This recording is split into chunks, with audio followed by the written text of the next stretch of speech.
We look at a number of factors as we make the winter weather outlook, and each one of those things we look at is pointing to a snowier winter season here in Western New York. So let's get started. First, we'll start with La Nina. Now, that is when the waters along the Pacific coast are cooler than normal. Now, this year, La Nina is expected to be weak, but still, that will change the overall weather pattern, making for a jet stream that's going to be a little more active here in Western New York. We also look at snow in Siberia.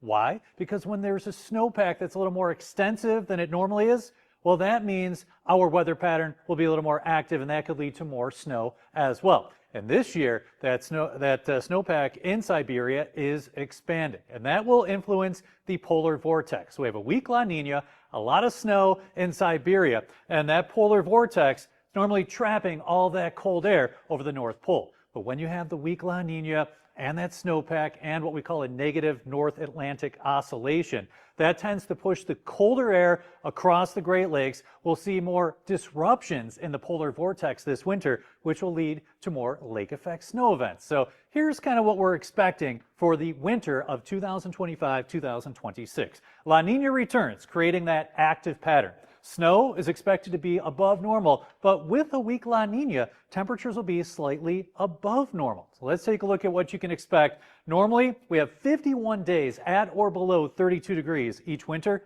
This year, we're forecasting 45 days.